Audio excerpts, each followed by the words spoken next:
안녕하세요. 반갑습니다. 말씀을 사모하는 여러분, 한 주간이 새롭게 또 시작이 됩니다. 새 역사가 일어나기를 원합니다. 말씀을 따라가고 성령의 인도를 받으면서 여러분의 삶이 형통하고 주님께 쓰임받는 역사가 있기를 바랍니다. 오늘의 큐티, 어제 말씀 우리가 돌이켜 보십시다. 첫 번째 부분은 빌립 집사가 성령님의 인도를 받는 부분이었죠. 성령님은 빌립에게 남쪽으로 향하여 가되 예루살렘에서 가사로 가는 길까지 가라라고 말씀을 합니다.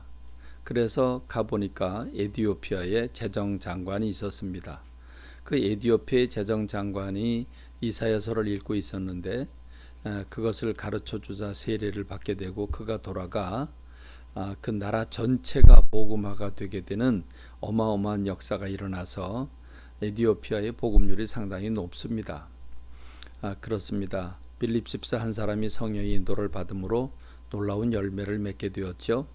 오늘 우리가 성령님의 음성을 듣고 성령님을 따라가면 성령님이 인도하시는 바를 우리가 행하면 그러면 우리를 통해서 우리 하나님이 영광 받으시고 내 주변 사람들을 통해서 주의 뜻을 이루시게 하는 줄로 믿습니다. 주님 성령님께 붙들리는 저와 여러분이 되기를 바랍니다. 오늘 우리가 함께 읽을 성경 통독의 부분은 이사야서 28장부터 31장에 이르는 부분이죠.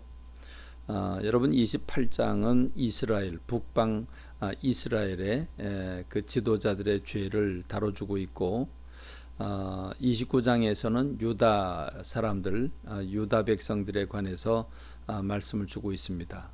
30장 31장은 이스라엘이나 유다가 의지하는 아수르와 애굽에 대해서 하나님이 책망하시고 보호하시는 말씀을 주고 있습니다.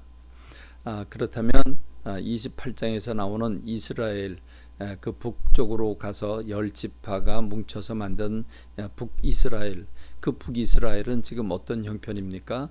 이스라엘의 지도자들이 방탕하고 교만해 있음을 지적해주고 있습니다. 그들은 포도주와 독주로 옆걸음을 치고 또 옆걸음을 치고 있다. 다시 말하면 술에 취해 비틀거리고 있다고 말씀하고 있습니다. 그런가 하면 이 영적인 지도자들은 환상을 잘못 풀고 또 재판할 때 그들은 실수를 한다. 그러니까 잘못된 판단을 내리는 거죠. 그리고 토하고 더러운 삶을 살고 있다고까지 하나님은 그들을 질책하고 계십니다. 그리고 뿐만 아니라 이 북방 이스라엘 백성들은 선지자들이 하나님의 말씀을 받아 전하는 것을 비아냥거리며 그 말씀을 거절합니다. 우리가 어린애냐? 애들 가르치듯이 우리를 뭘로 보고 우리에게 하나님의 말씀을 그렇게 전하냐? 그러면서 오히려 그들은 거짓과 그 거짓으로 자기들을 칭찬해주고 위로해주기를 오히려 바라고 있다고 하나님은 그들의 죄를 지적하고 있습니다. 그런가 하면 29장에서 하나님은 유다 백성들에 대한 죄를 지적하고 있는데 그들은 영적으로 무지하고 형식적이고 습관적이며 그 외식하는 신앙생활을 하고 있다고 그들의 죄를 지적하고 계십니다. 29장 13절의 말씀을 보면 이 백성이 입으로는 나를 가까이하여 입술로는 나를 공경하지만 그들의 마음은 내게서 멀리 떠났다. 그들이 나를 경외함을 사람의 계명으로 가르침을 받았을 뿐이다 라고 말씀하고 있습니다. 29장 1절에서 하나님은 이 유다를 향해서 이렇게 얘기를 하죠. 슬프다 아리엘이여. 이 아리엘이여라고 말하고 있는데 아리엘은 엘이 하나님을 가리키고 아리가 사자를 가리키는데 하나님의 사자 곧 유다는 사자 새끼로다 그랬죠. 그러니까 유다를 가리키는 겁니다. 슬프다 유다여 이렇게 얘기하고 있는 것이라고 보면 되겠습니다. 그러니까 유다, 북방 이스라엘이나 남방 유다가 함께 하나님의 뜻대로 살지 못하고 있는 모습을 보여주고 그들이 지금 의지하고 있는 부분이 30장과 31장인데 이스라엘은 위기가 오자 아수르를 의지하고 또 이집트를 의지합니다. 그러니까 이스라엘이든지 남방 유다든지 변함없이 그들은 큰 나라 아수르에게 가서 힘을 빌려야 될까, 또는 이쪽 애굽으로 가서 애굽 사람의 힘을 빌려야 될까. 그들은 아수르에 갔다가 또는 이집트에 갔다가 이렇게 두 나라 사이에 오고 가면서 그들은 큰 위기들을 만나게 됩니다. 그런데 하나님은 선지자들을 통해서 뭐를 말씀하고 있습니까? 애굽의 도움은 헛되고 무익하다라고 말씀하고 있습니다. 한마디로 말하면 하나님은 너희들은 강대국을 찾지 말고 하나님을 찾으라고 말합니다.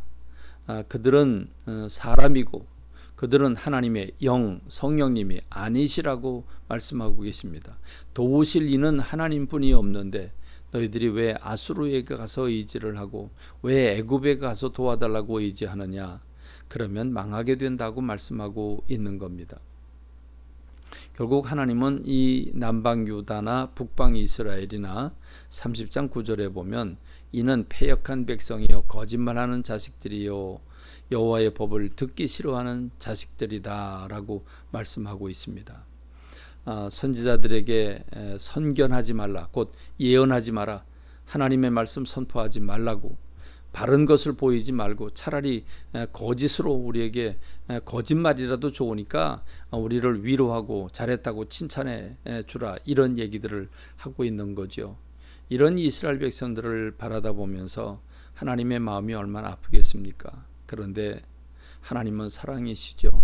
그럼에도 불구하고 하나님은 그렇게 이 북방 이스라엘 남방 유다가 범죄할 때 그들을 책망하면서도 또 그들을 징계하면서도 그럼에도 불구하고 그들에게 돌아오라고 말씀하고 계십니다.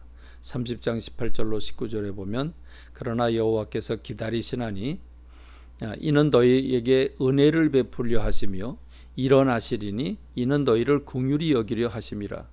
대저 여호와는 정의의 하나님이시라. 그를 기다리는 자마다 복이 있도다. 시온에 거주하며 예루살렘에 거주하는 백성아, 너는 다시 통곡하지 아니할 것이다. 그가 네 부르짖는 소리로 말미암아 내게 은혜를 베푸시되 그가 들으실 때에 응답하시리로다 말씀하십니다. 이스라엘 백성들은 그렇게 하나님을 부인하지만 하나님은 그들을 버리지 않으십니다. 우리의 모습이지요. 오늘 우리를 버리지 아니하시고 사랑하시는 주님의 모습을 보는 것 같습니다. 오늘 말씀을 묵상하고 기도하며 성령의 충만함을 갈구하고 주님의 인도를 받는 여러분 되시기를 바랍니다. 감사합니다. 말씀을 맺겠습니다.